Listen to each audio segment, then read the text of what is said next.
Welcome everybody back to another Boldcast reaction. I'm Lindsay. I'm Carson. And today we are watching Kaguya, Season 3, Episode 10. What happened last time? Is it actually episode 10? Yeah. Yeah. Confession arc started. We saw the four ramen kings or whatever they're called. We didn't recognize them because it's been like 3 or 4 years since we watched the show, or the first season of the show. And yeah, moving forward with the cultural festival. ISHIGAMI is going to the he's haunted going to the house? haunted house, right. That's a big that's some big development. Yes. Hope you guys leave a like and subscribe. Check out Patreon for the uncut for the show. Check out our Haikyuu theme merch if you like Haikyuu. We have Haikyuu theme merch in the description. It's actually really nice. Let's go. Yeah.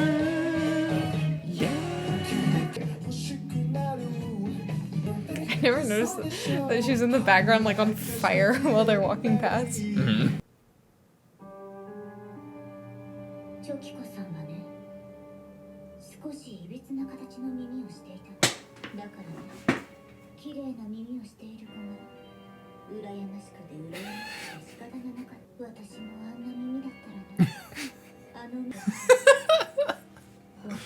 This is the haunted house? Is this the backstory of the haunted house? This is the theme?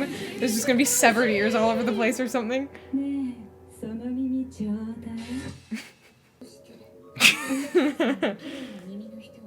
The back?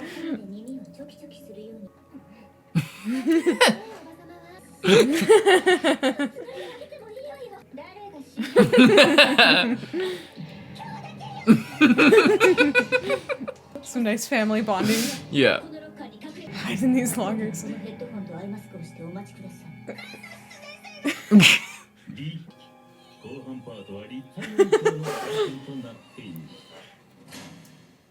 Oh, we're going through the planning? So instead we'll do something different. That's pretty cool, actually. Another cafe.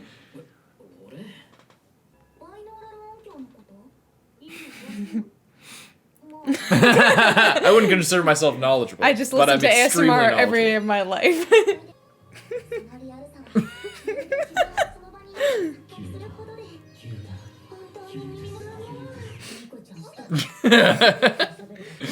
Getting a little bit too into it. Tabletop game president.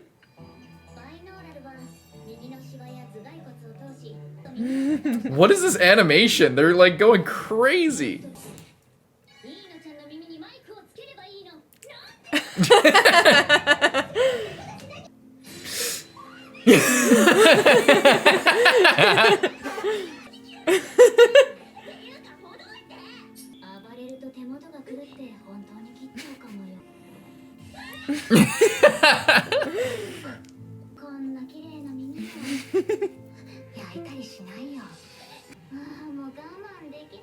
This weirdly sexual, like, haunted house.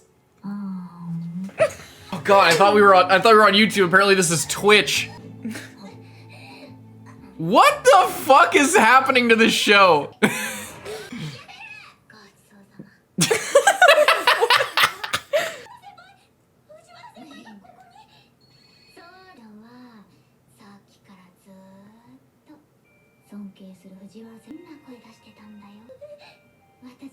What the fuck? What the fuck is happening to this show? They've been turning up the fan service more and more, like, every episode.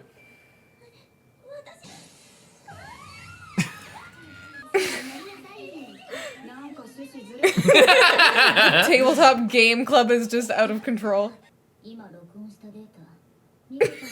Yeah, exactly. I have to. I was thinking the same thing. Why do you even need her then? Couldn't you just put the two microphones like this? You don't need a person there.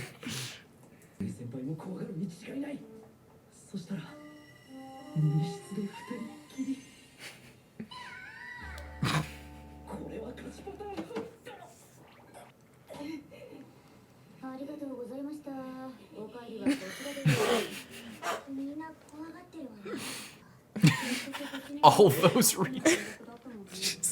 Jesus! Oh no.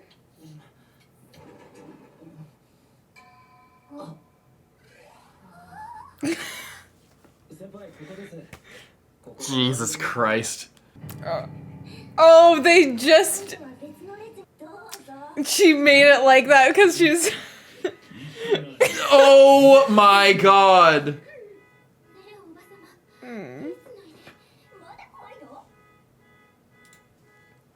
Oh. It would be way louder if it was our car. It's across the road. Just have to wait it out, I suppose. But yeah, while the car alarm's going off in the background, I've noticed it here and there. The fan service has been like there was almost none of it at all in the first 2 seasons. Mm-hmm. Now, like for the last couple episodes, for the last like 3 or 4, it seems like there's been at least like one fan service thing. I've been like, it's whatever. Like maybe it's not, but there was like Tsubame like doing the weird yoga poses and shit and the weird ass shot. Yeah. Like they really, I'm not imagining it. They're going out of their way to do like more and more fan service, and I can't say I'm a fan of it. I'm not a fan of the fan service. This show was supposed to be a safe haven from that shit, and then the OVA came out, and now apparently we've like pushed the barrier just a little bit to where it's kind of okay. And I honestly don't like it. I liked that this show was staying classy in that way. Yeah. And not doing that. And I don't like that they're going down that road. I don't like seeing the characters in that light because that's not what this show's about, really. Unless it's like the couple where it's like a joke that they're just fucking all the time. Like that has been a joke for a while. Yeah. That's a joke because also that is like not done in a fan servicey way as well. They just open up the locker and it's more the reactions of the other people that is the joke. Like, you know what I mean? There's no like lingering on it. It's just they didn't show them like making out. The punchline for then it ruins Ishigami's whole thing of going through the haunted house because then they separate it because Ino was like traumatized. I mean, we don't want to be a negative Nancy about this show because we love this show, but like, there's clearly like a new standard for like how much fan service they're going to allow. Like, I remember in season 1, the most fan service that we saw was like a joke about Chika's tits every now and then. It was about her how big her boobs are and how flat Kaguya is. But the joke was like that Kaguya was feeling insecure about it. Yeah. Not that like, or the joke that then they beat the shit out of Ishigami because or like there was that one time where Shirigane's dad took a picture of Chika like playing tennis or something during the sports festival. And she was like jumping in the air and her boobs were kind of like it was like why is an old man taking a picture of a high schooler like this? This is weird. And that's the point, is that it's weird. But doing this whole like bondage ASMR like teasing is so, and like the blushing and like the drooling, and it's just like, what are we doing here? Like this doesn't feel like the show. I can't say I wasn't a fan of this last part like at all. Honestly, I did not enjoy that. But let's see how it goes. I'm a big fan of if we wanted to stop to the bondage, it's not going to stop anytime soon. Oh, she's the vice president. Principal.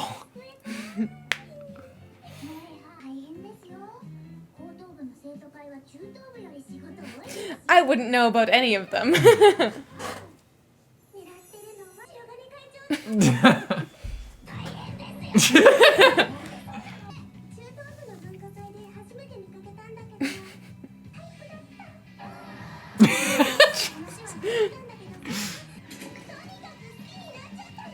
Oh my god.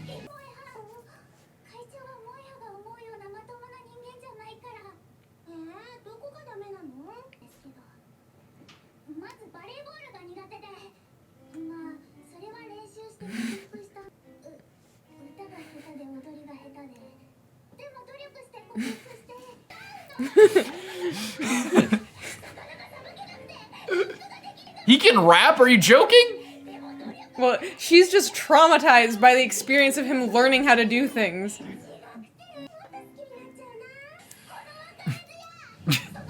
If you were there, if you were on the front lines of that battle.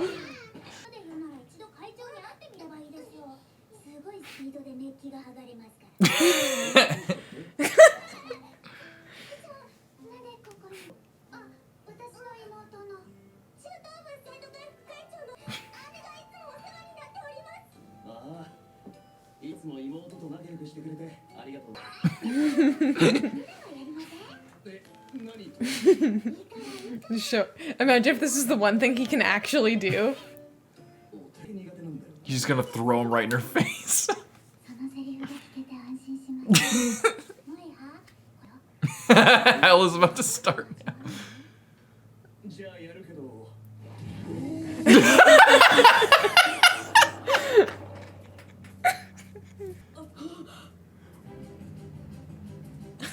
So she imagined him doing that, but wait, what is happening? Oh.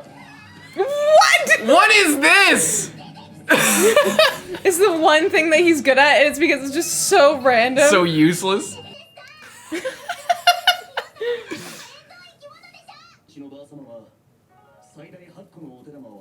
Whoa.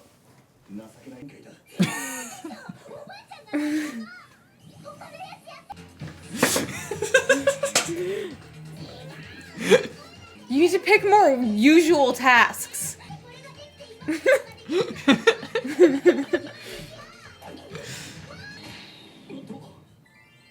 Oh my god.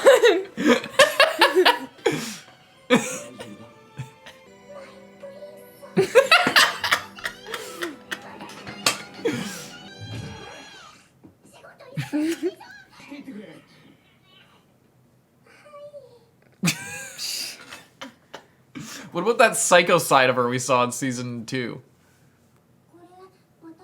Oh no. I knew she was gonna show up.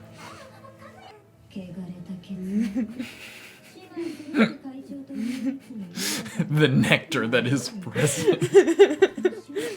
Jesus, the eyes.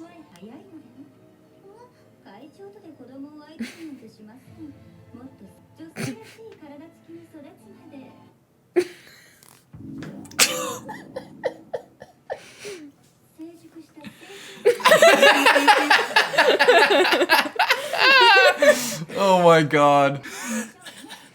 See, that is the like fan service type thing. Like anything sexual, it's about.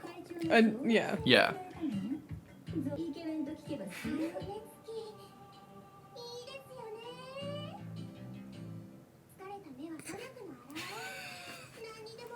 All the things that she likes about him.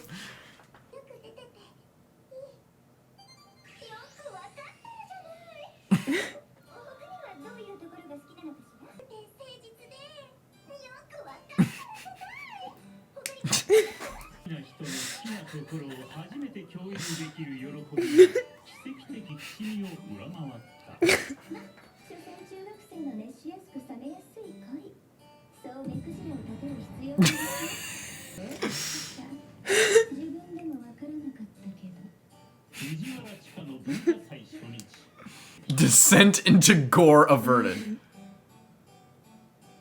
What the fuck? That's cute.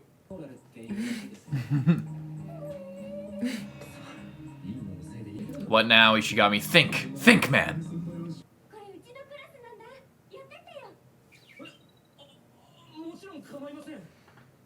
Green Day?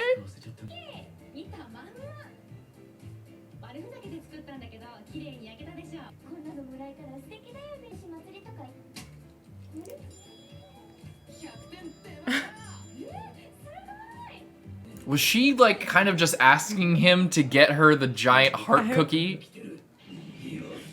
Oh my god.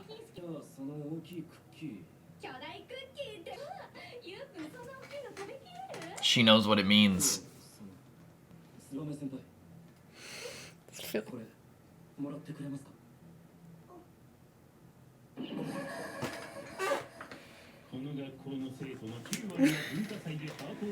Is she part of the 10%? No, she told Kaguya about all this.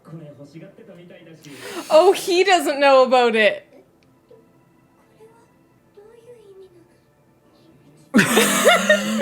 Oh no. Come on.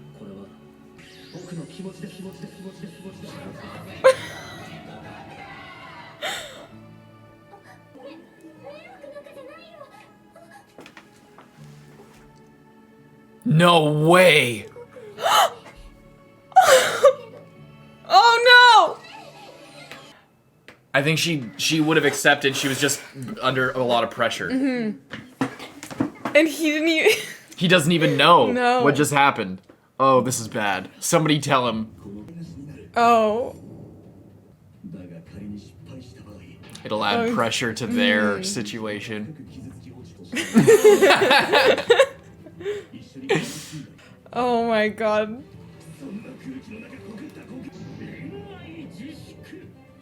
Self-imposed restraint, exactly.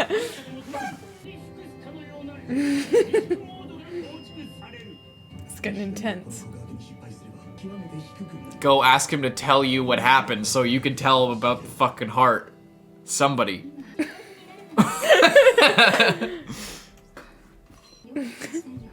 Try to read the room, will you? Chica just has no idea what's going on.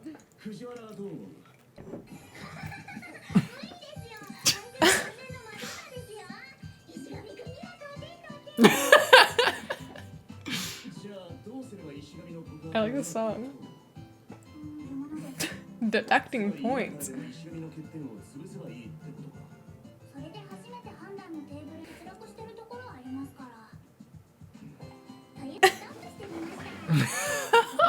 What? Chica, why are you so savage against Ishigami all the time?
So epic. Yeah. The Cotton Candy. Wow. I felt really crazy short. Episode. That did feel really short. Final day of the Oshi Cultural Festival.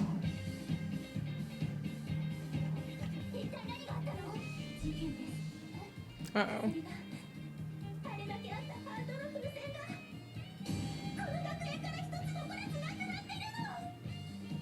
Oh.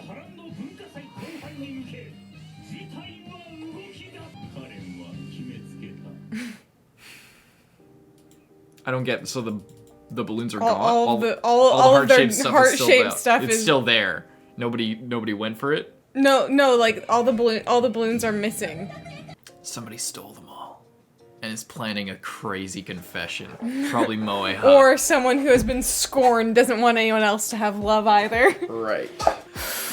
Alright, yeah, aside from the fan service stuff, which everybody knows we're not a huge fan of, pretty good. Yeah. I like to see the thing with Moeha was a perfect example of like they literally had a shot focused on her chest and zooming it and enlarging her chest, but the point of it was not look at how sexy this chest is. Isn't this great? It's like it's a joke, like because of what Kaguya was saying. Like that's the point of the joke. It's not so literal and like one note. It's in service of a greater thing, and you could say that about the ASMR thing, but they went too far with it. It just went on too long. They went too far with it. The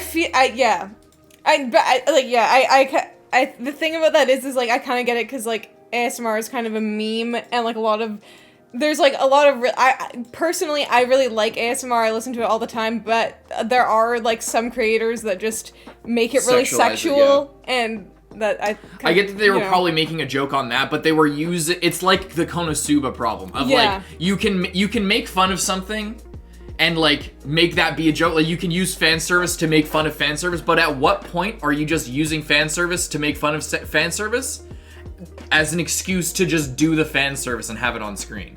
And that it drifted a bit into that as far as I'm concerned.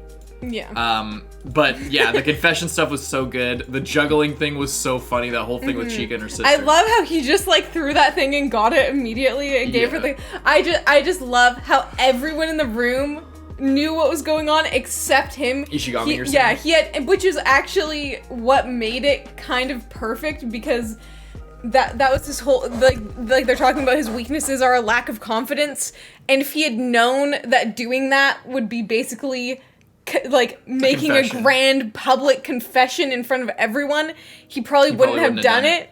But because he didn't know, but it works out because he didn't just accidentally do that when he didn't feel that way about her. You know what I mean? Like he was planning to confess to her anyway, and it just so happens that he already did it. It was just a genuine gesture. Yeah. But like communicated his feelings in a way he didn't expect. But that's the whole point with like relationships in general, or if you're a guy trying to like trying to get a girl to notice you romantically. It's the thing it's a thing that girls complain about a lot of when guys get rejected. It's like there's so much expectation on it that it becomes like either way too much pressure, or they expect, the guy is expecting something from the girl. But in this case, he just did a nice thing out of kindness and care, like out of his romantic feelings for her, with no expectation of anything back. He just gave her the giant cookie, she wanted it, and because he likes her. So like it's a more genuine confession, even if he didn't know it. And that's what makes it kind of cool. And it makes it probably, like, if he did it I mean, I don't know how, we don't really 100% know how she feels about him. No. But it seems like she likes him enough, you know? She was thinking, there were teasers where she was thinking, like, wanted him, like, before she got the cookie, she was like, oh, is he gonna give me this cookie? Or like, I don't know, she was thinking about that, like, oh, that would be nice. Oh, that's such a great thing. Yeah. Yeah, I still don't know, like, how this is gonna go, because I can't tell if because she's just very, like, open and, like, talking about stuff, I can't tell if she was fully like, oh, I wish someone, hint, hint, would give me that cookie, or if she was like, or if she was just genuinely like, wow, that's a really cool thing, like, someone would be really, like, that would be a great thing to get for someone that's not me, or, like, you know, or, like, you know what I mean? Like, oh, if I was wanting to be confessed to, I would want it to be that cookie, but I'm not actually, like, thinking about it, like, directly for me right now kind of thing. And I can't tell. She's clearly, like, very flattered and very flying away, and But she's flying away. I don't know if she took it as like you know how people propose marriage in public, and the girl might say yes or no, but like if she says no, then it's a huge fucking embarrassing thing. So they say yes. Yeah, you and can't then say tell no later. whether she's flying away because there was too much pressure, I think or because it was definitely she too much genuinely pressure. wants. But she might also just genuinely want to think about it, because but like that's what makes it ambiguous. It kind of seems like she didn't really think of them together as like an option. It's hard to say. It's hard to say because we don't know her. She's not a main character. We don't really get to her see inner monologue inside her head or her in any situation other than with one of the characters. Yeah. So it's hard to say. I loved this part about consoling your friend. Yeah, about like when one person has like a bad experience with a relationship, everyone else is banned because, or it's just like throwing salt in the wound. Yeah, like a day after you get rejected, your buddy's like, yeah, I asked this other girl out and she said yes. Oh, great, man. Yeah. Great. Which is, it's funny because it's so true. And I love that they're thinking about it like that. Like he's like, yeah, it's really great. And I love Kaguya getting all hyped up, finally getting to talk about the president, because she isn't going to be the one to say those things about him, but she's in complete agreement if someone else is saying it. Yeah. And go ahead. And it's perfect because it's not like actual competition for her. She's a middle schooler. Yes. You know what I mean? But it's interesting. It's not only just funny and nice to see. It's also like it's saying something about her character journey, because I think it was last episode. It might have been the one before, where she like admitted to Hayasaga openly, just admitted her feelings. It was last episode, and she I think it's the one before. Doesn't matter. My point is she admitted her feelings, so now she is she can talk about it openly. That's a big step. So now that she, like before, she wouldn't have said anything. She would have just been freaked out and pissed off. And season 1, she might have just denied it even to herself or something. But since she has already outwardly accepted it to herself and said it to somebody else, now she's talking about it and talking about how much she likes him, which is a new thing for her. So it's just it's demonstrative of a big piece of character development. Yes. Cool to see. Very nice. Leave a like and subscribe. We'll see you guys next week. Bye-bye.